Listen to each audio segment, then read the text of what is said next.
This afternoon I thought I'd talk about one of the extended similes from the Anguttara Nikaya, the 8 wonderful qualities of the great ocean. The backstory of this is the Asura Paharada came to see the Buddha. The Asuras being a class of beings that are constantly at war with the Devas, and their abode is said to be at the bottom of the sea. Although the descriptions of it, they're not like underwater creatures. It seems like the surface of the sea is like a gateway to their realm.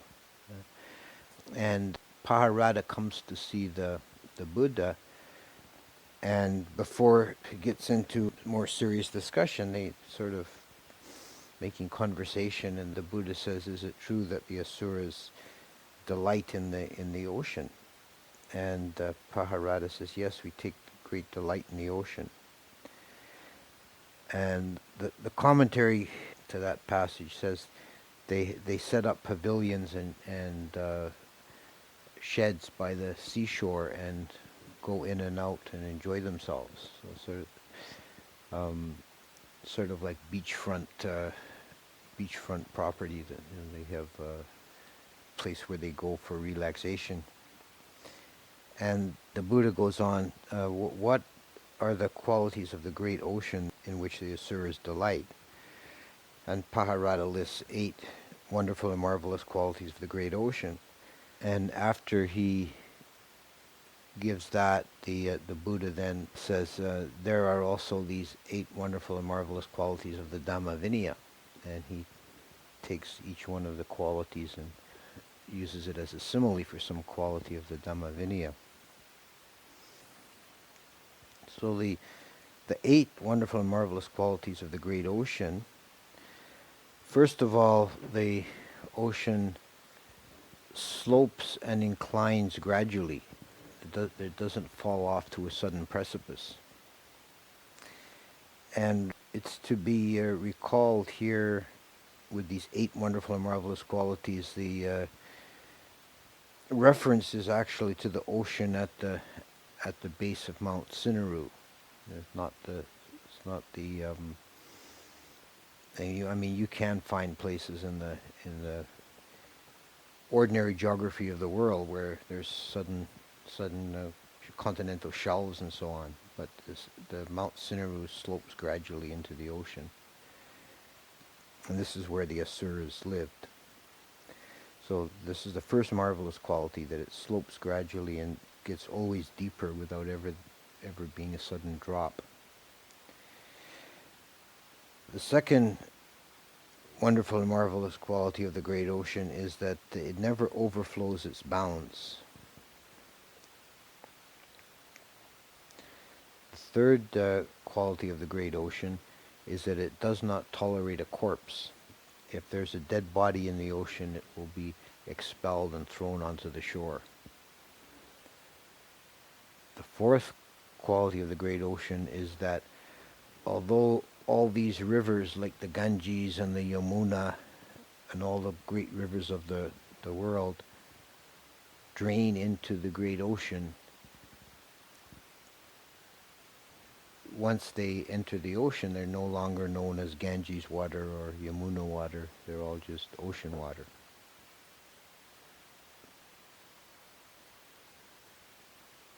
Then the fifth great quality of the wonderful and marvelous quality of the ocean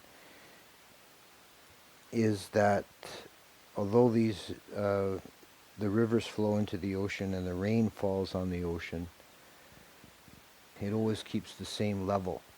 It never dries out to the extent where people can pick fish and turtles off the bottom, and it never expands to a greater depth. It never varies its depth by more than a finger breadth. And this again would seem to indicate we're not talking about the ordinary ocean, which we know sometimes has floods and so on. This is the ocean at the foot of Sinaru we're talking about.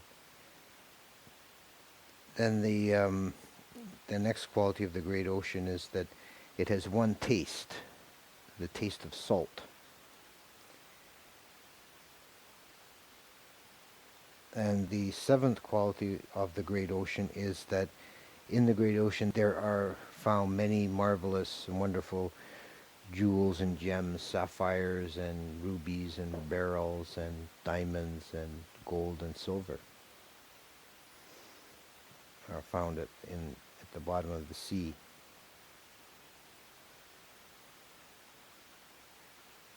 And the final quality of the great ocean, one wonderful and marvelous quality of the great ocean, is that there are great beings that live in the sea, the sea monsters like the Timi, the Timingala, and the Timipingala.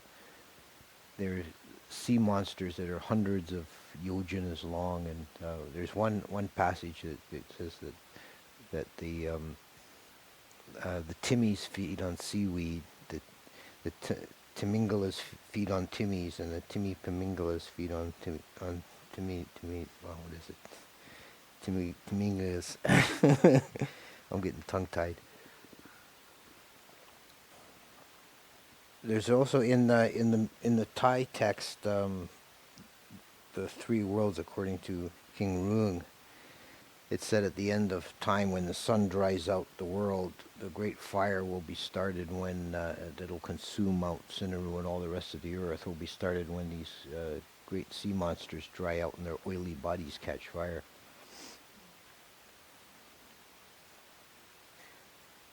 So the 8 marvelous and qualities of the great ocean, then the Buddha says just so, and he talks about the 8 qualities of the Dhamma Vinaya. First of all, I'll explain a bit this the term Dhamma Vinaya. This is a compound word, the Dhamma and the Vinaya, and you'll see it translated sometimes as this Dhamma and doctrine, or this doctrine and discipline. This doctrine and discipline. Dhamma is the teaching. Dhamma is one of those really wonderful multivalent Pali words that in this particular case really has no English equivalent, and it's almost everybody leaves it untranslated. Sanskrit form, some people may be familiar with, is Dharma.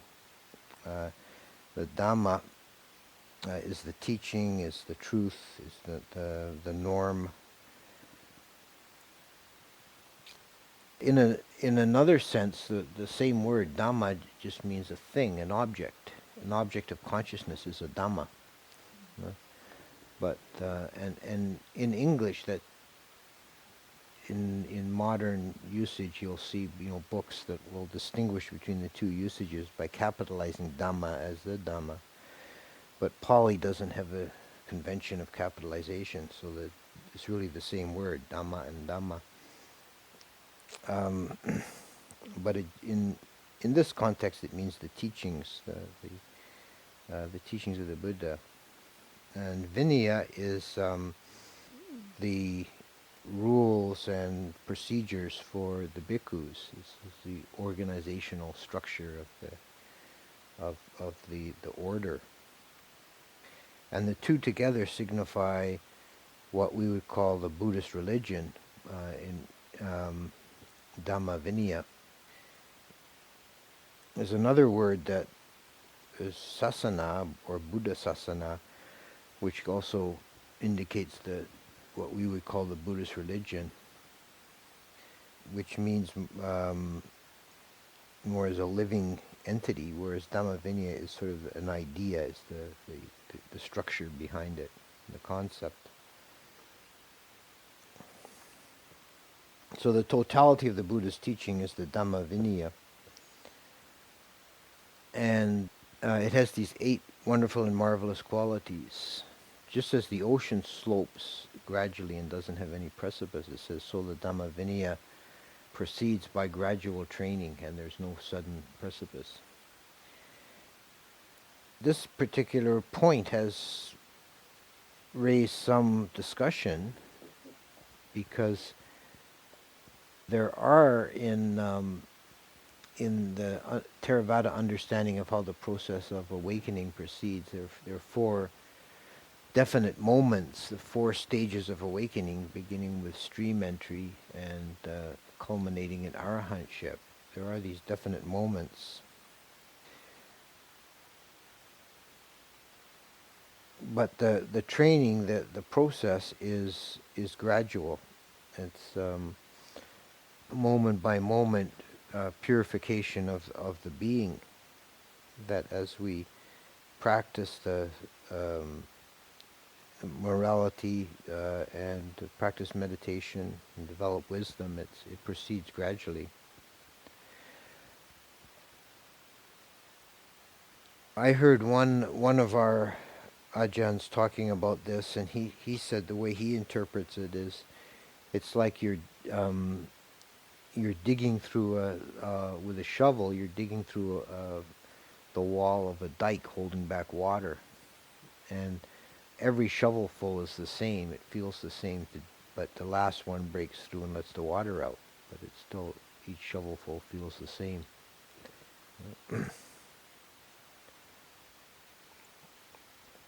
This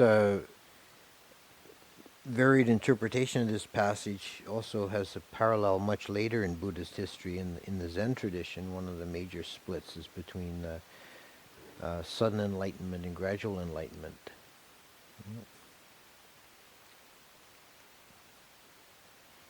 The second great quality of the ocean is that it never overflows its banks. And second great quality of the Dhamma Vinaya is that the Nibbana element, Nibbana Dhatu, is during whenever an arahant dies and enters Nibbana, the Nibbana does not become more full. And when there's a long age between Buddhas and nobody becomes awakened, the Nibbana element does not become more empty. The Nibbana element, the unconditioned, is always just the unconditioned. And whatever process occurs in this conditioned existence has no effect on the Nibbana element, which is the unconditioned, which is beyond the reach of causality.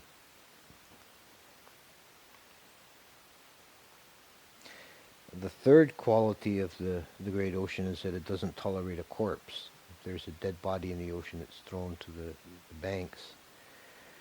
And the commentary says that that's because of the great beings in the ocean. The sea monsters don't like corpses and they throw them out. And they parallel the Buddhists to the Dhamma Vinaya is the Dhamma Vinaya doesn't tolerate impure person. You know? And then there's a story that goes with it. This is actually another sutta that uses the same list. It starts with a different introduction. It says that the Buddha was sitting with the monks on Uposatha night, waiting to do the Patimokkha. The Uposatha being the full moon and the new moon. And whenever there's a sangha of monks on the full moon and the new moon, they have to recite the Patimokkha, which is the recitation of the 227 rules of training. And at this point in the Buddha's development of the sangha, he was always reciting the Patimokkha himself. So this must have been fairly early on. And the first watch of the night passed, and the monks were sitting quietly waiting for the Buddha to begin the recitation, and he was just sitting silently. And Ananda, his attendant, stood up and said, Lord Buddha, the first watch of the night has passed.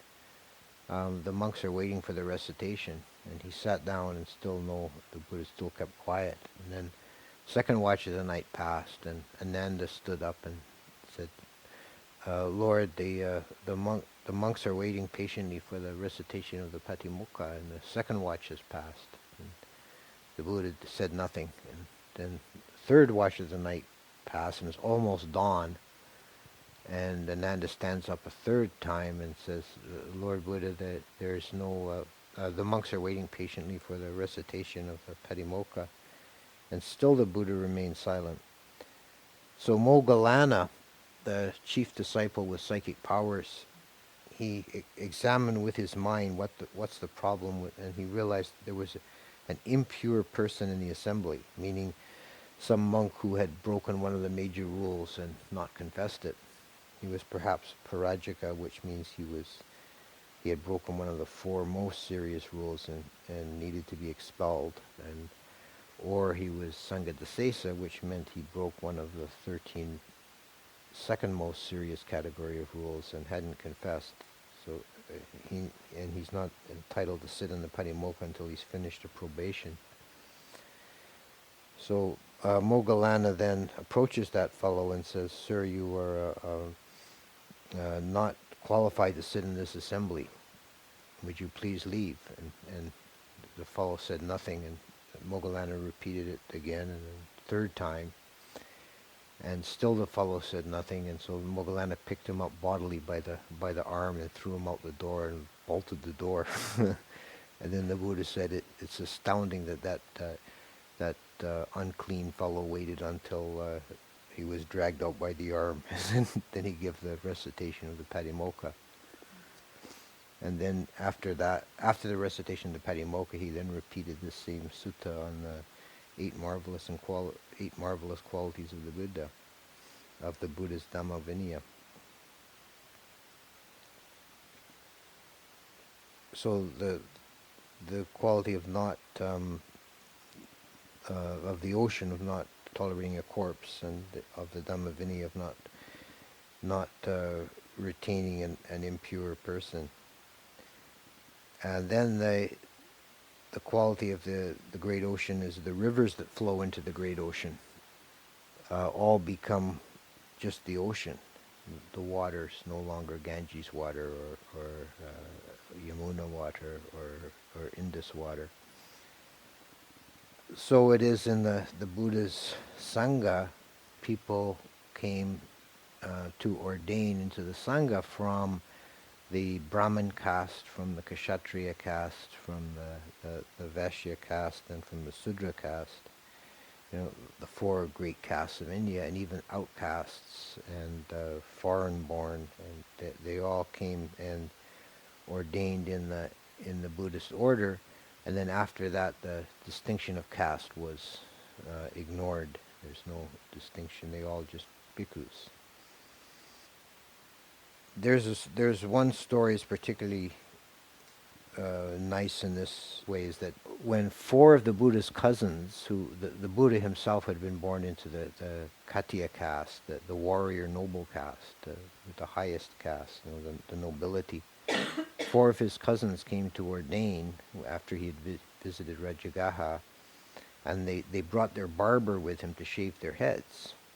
And the barber, of course, barber is very low caste. Anybody in India who has a profession or trade like that, where you're dealing with other people's hair and stuff, is that's considered unclean and very low caste. You know? So he was a very low caste person, and he shaved all their heads, and then he got inspired. He wanted to also ordain, so they took him along in to see the Buddha. And the Buddha made a point of ordaining the barber first, because the way it works in the Buddhist Sangha, it's all by seniority. Who's ever the senior monk, he gets to the front of the line, and the junior monks have to bow to him. So from then on, for the rest of their lives, those four noblemen were junior to the former barber. Yeah. So the four castes become obliterated in the Sangha. They're all just the Sangha. And then the quality of the great ocean, that it never changes. It always remains the same depth. And this is equivalent to the quality of the Dhamma Vinaya, that the awakened disciples, the arahants, who had never break a training rule even for the sake of their lives. They always stay within the bounds. They never transgress. And this phrase, keeping a training rule even for the sake of your life, is one that crops up sometimes in the Vinaya.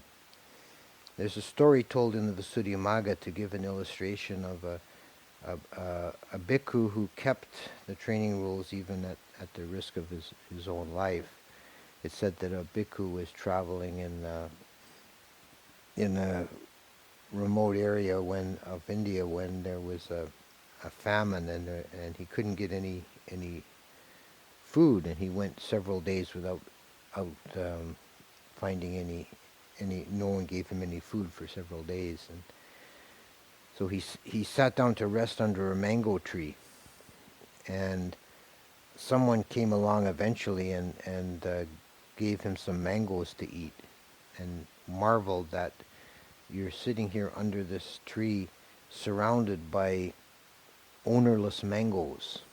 The mangoes had fallen out of the tree and were on the ground all around him, and he didn't pick any of them up to eat because that would be a transgression of the training rule. The food hadn't been offered to him, so he couldn't take it. Then there's the quality of the great ocean, that it has just the taste of salt. And the Dhamma Vinaya has just one taste, that's the taste of liberation. The Vimutti rasa, the taste of liberation. That the whole of the Dhamma and the Vinaya is for this purpose of liberation. It's liberating to the mind. And this is a point of some interest, that we talk in English. We talk about enlightenment, the Buddha's enlightenment, or practicing for enlightenment, and that's really very odd that English uses that phrase so much. It's got stuck in because it doesn't really correspond to anything in the Pali. There's occasional references to light. Baso is one of the associated qualities of liberation, but it's a secondary quality, and it isn't used very much. When we talk about this experience, it's most often referred to as vimutti, liberation. And second most common would be bodhi, awakening. Vimutti, liberation, is the experience of being liberated, being freed from the defilements.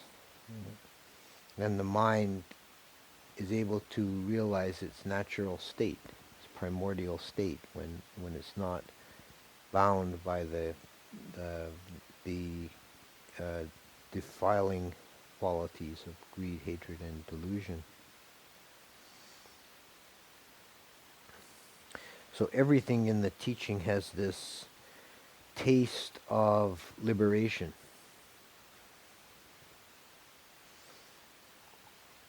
Which means it's liberating in itself. Just to be exposed to the teaching is already to experience some degree of liberation.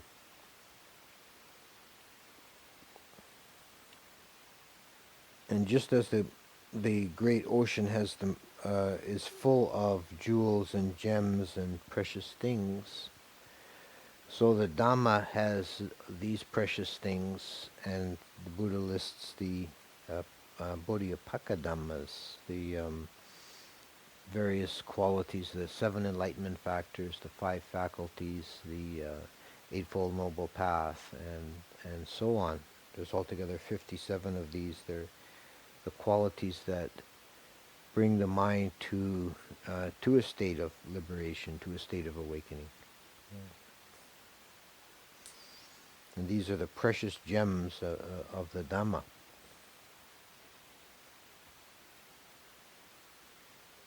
And finally, the final factor was the great beings, the sea monsters.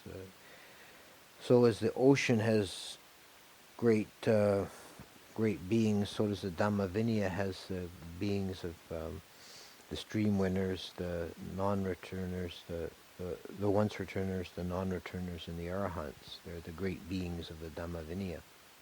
Yeah. So this was the 8 qualities of the great ocean compared to the 8 qualities of the Dhammavinaya. This is a kind of discourse that the Buddha frequently gave in terms of similes, and the teaching is very rich in these similes, and we can find, particularly in the Anguttara Nikaya, many of these kind of extended similes where the Buddha is playing with some set of concepts from one domain and giving them a new elevated spiritual meaning. So those are the 8 marvelous and wonderful qualities of the ocean and the Dhammavinaya.